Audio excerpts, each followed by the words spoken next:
정부가 다음 주 포스트 오미크론 대응 체계를 발표한다고 밝혔습니다. 또 코로나19 감염병 등급 조정도 검토하고 있는데요. 전반적으로 일상 회복 전환에 무게가 실리는 분위기입니다. 가천대 길병원 감염내과 엄중식 교수와 자세한 내용 알아보겠습니다. 전화로 연결돼 있습니다. 교수님 안녕하십니까?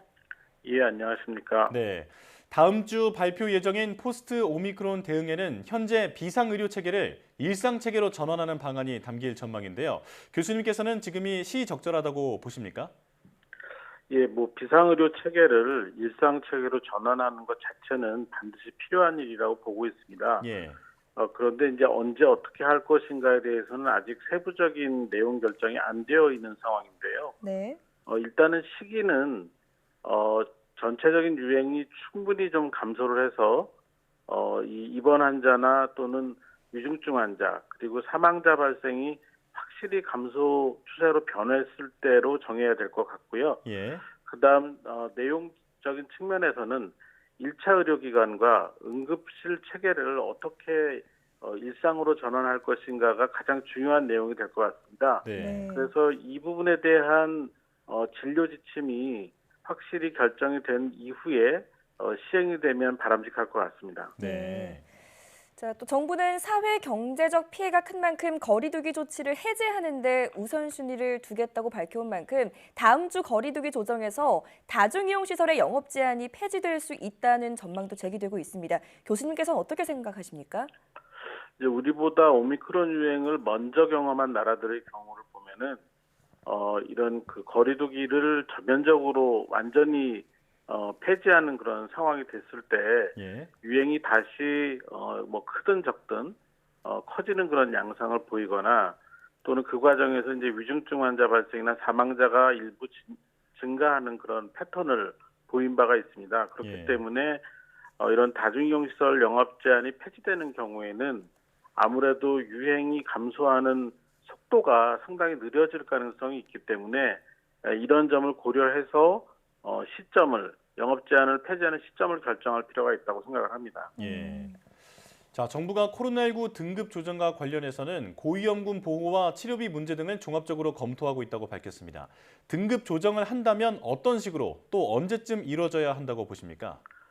예, 지금 코로나19는 1급 감염병입니다. 만약에 이제 감염병의 등급을 조정한다면 2급 감염병이나 경우에 따라서는 4급 감염병으로 분류를 다시 할 수 있을 것 같은데요. 네. 이제 문제는 이렇게 감염병의 등급을 바꾸게 되면은 대응 지침이 처음부터 끝까지 다 바뀌게 되는 상황이 생깁니다. 예. 그렇기 때문에 이런 지침이 다 변경이 되고 그 변경된 지침을 실행하기 위해서 현장에서 준비해야 될 것들 그리고 인력과 비용에 대한 문제들이 해결이 돼야지만 이 등급 분류가 이제 다시 가능하다고 보고 있고요. 예.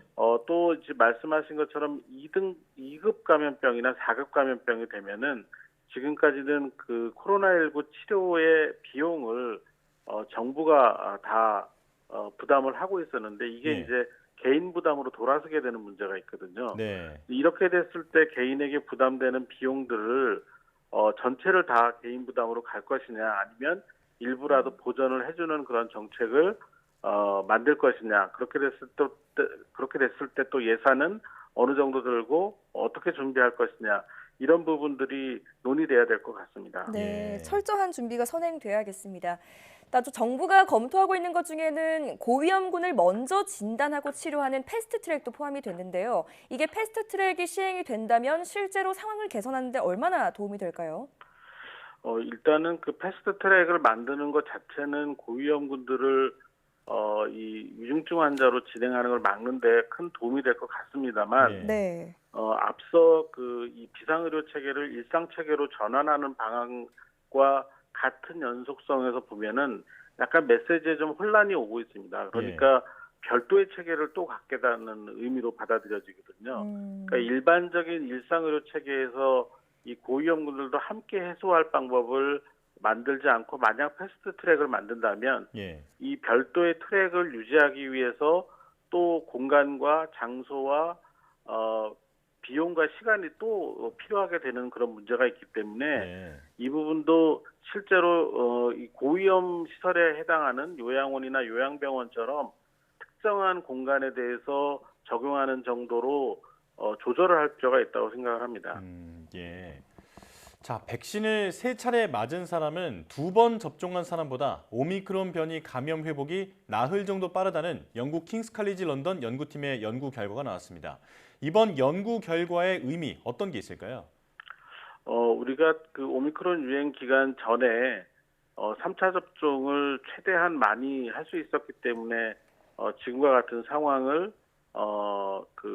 맞이했다고 생각을 하고 있거든요. 그러니까 확진자는 굉장히 많이 나오고 있지만 거기에 비해서 위중증 환자나 사망자는 애초에 예상보다는 적게 나오는 그런 상황인데요. 네.